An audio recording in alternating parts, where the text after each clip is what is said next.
que vejam, gente, na Idade Média acabou que todo aquele desenvolvimento técnico de representação foi se perdendo.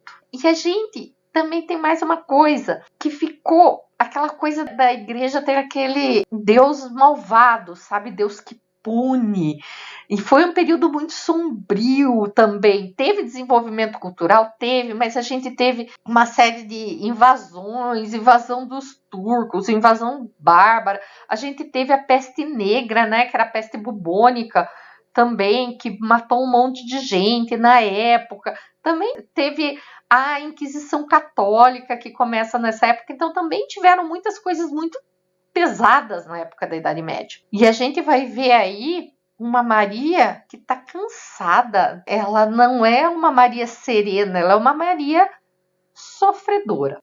O Renascimento quer dizer que a arte grega e romana, né, o humanismo está renascendo. Aqui a gente tem uma obra do Rafael Sanzio, Madonna do Grão-Duque. Galera, o que vocês percebem de semelhante e de diferente entre essas pinturas? A pintura medieval à esquerda e a pintura renascentista à direita. Só uma coisa, tá? O manto original era para ser azul da esquerda, tá bom? Então vejam que elas seguram a criança com as mesmas mãos, as crianças estão em posições até meio parecidas, né, na forma de sentar e tal, mas olha a expressão de sofrimento dessa Maria medieval para expressão suave de serenidade dessa Maria renascentista. Olha o bebê como vai mudar. Isso tudo, gente, é reflexo do pensamento que vai mudar também. A gente tem que lembrar, no Renascimento, os artistas eles vão fazer parte de uma classe intelectual humanista, que está em busca do conhecimento, da ciência, que vai buscar novamente aqueles ideais greco-romanos de representar a pessoa idealizada, mais bonita do que é na verdade. Então vai ter uma mudança.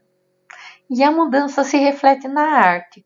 Então, cada época que o ser humano vive vai estar representada na arte de alguma forma. A arte é reflexo da cultura do povo. Então, ela vai aparecer ali. Sandro Botticelli. Sandro Botticelli, gente, pintou O Nascimento da Vênus, que agora estão discutindo, porque não foi ele que deu o nome à obra, tá? Que aí talvez não seja mais O Nascimento da Vênus, mas enfim. Essa obra é um afresco, ou seja, ela é um mural, foi pintada direto na parede, aquele esquema de pintar a máscara corrida ainda fresca. Aqui é O Nascimento de Vênus, a gente vai ver que tem uma representação com mais movimento do que na Idade Média, e o nu vai aparecer novamente. Quem está representada nessa obra? Afrodite ou a Vênus, né, em Roma, deusa da beleza, do amor e da fertilidade. Então, a gente vê aqui a representação em contraposto, né? Ela meio que esconde a sua nudez, né, usando as mãos e o cabelo. Que é o Zéfiro ou Éolo, deus do vento, né? Eu nunca lembro o nome dessa deusa aqui, essa ninfa que está junto com ele, soprando a Vênus para a margem do rio. Ela está sobre uma concha.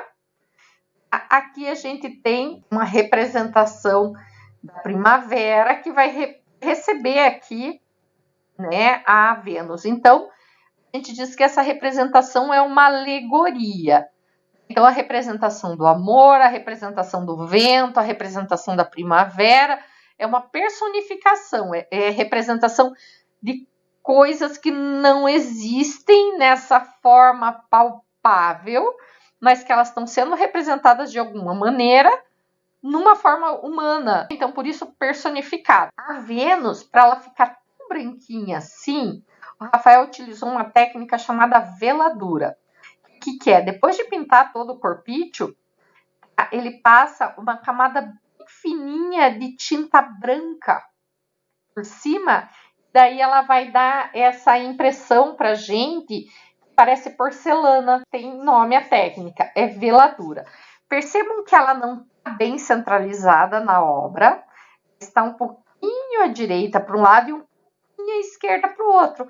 Para quê? Para dar um equilíbrio, mas não é um equilíbrio baseado na simetria, igual o equilíbrio que é baseado nos diferentes. Então, para equilibrar esses dois personagens aqui, a gente tem Primavera segurando o tecido e essas árvores aqui, ó.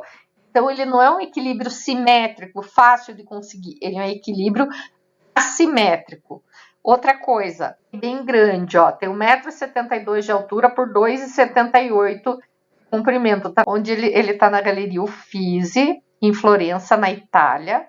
Tem um vidro antirreflexo na frente dele e quando eu fui, não era permitido fotografar. E aqui, gente, nós temos duas esculturas gregas antigas. Preste atenção na posição, olha o corpo dessa escultura, né? Olha a perna aqui, ó, super semelhante. E olha a posição das mãos dessa outra escultura. Então a gente vê o Sandro Botticelli que foi beber lá na arte grega antiga para se inspirar e fazer a Vênus. Então, por exemplo, quando eu falo para vocês, galera, olhem na internet, vocês vão fazer um trabalho, vejam o que já tem sobre esse assunto e tal. Não é para ir fazer cópia. Você vai e se inspira, porque quanto mais você vê, mais ideias você tem. Aí a gente vê claramente, né, a inspiração do Sandro Botticelli para Vênus, que é uma personagem da mitologia greco-romana, nas esculturas da Grécia Antiga. Aqui, gente, uma representação do Davi do Michelangelo.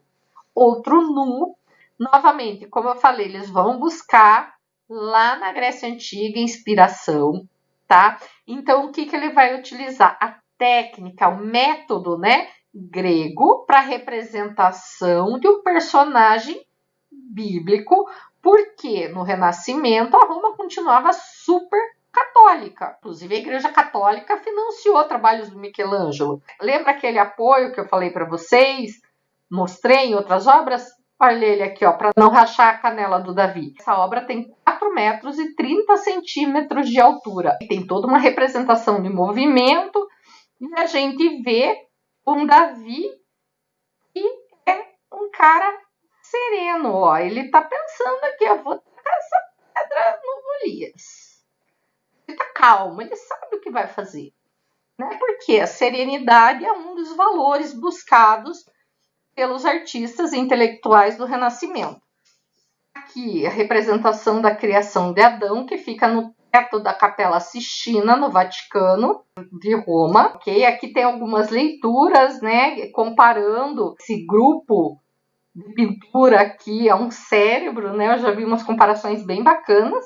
Ele representa, na verdade, um momento em que Deus dá o toque de vida para o Adão.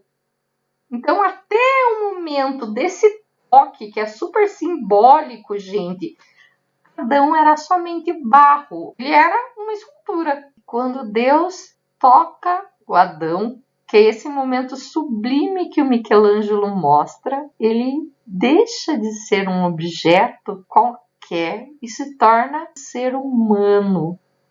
A imagem e semelhança de Deus. É uma coisa tão bonita essa parte da Gênesis, né, na Bíblia, que ele tenta transmitir isso, gente. E assim, olha a anatomia, os músculos, a maneira que o Michelangelo representa. Porque o Michelangelo Buonarroti, ele não era pintor, na verdade, ele era escultor. Quando ele é praticamente obrigado a pintar o teto da Capela Sistina, ele traz para a Capela Sistina todo esse estudo anatômico e de volume, que é essa representação do tridimensional da pintura, né? Então, às vezes, tem até algumas figuras que a gente vê que essa tridimensionalidade chega a incomodar, mas é por isso.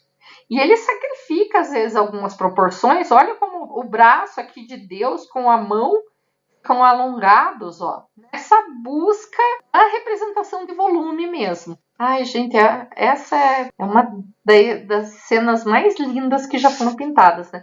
Vocês provavelmente estejam acostumados a ver só essa partezinha da mão aqui, né? Mas ela inteira é magnífica e foi restaurado, tá, gente? Quando eu fui para a Itália não estava tão bonito assim, não. Leonardo da... Depois eu vou deixar uns videozinhos sobre ele para vocês. Tem série sobre ele. O cara era um gênio, né? Aqui, gente, mostra ele estudando anatomia, desenhando. Porque, embora fosse proibido, ele dissecava corpos. O que é isso? A pessoa morreu, ele abriu o corpício da pessoa para ver como que eram os músculos, as veias, os ossos, como uma parte do corpo se relacionava com a outra parte do corpo. Porque ele achava que para ele poder representar o que tinha por fora na pessoa, ele tinha que conseguir também representar o interior da pessoa. E ele queria conhecer.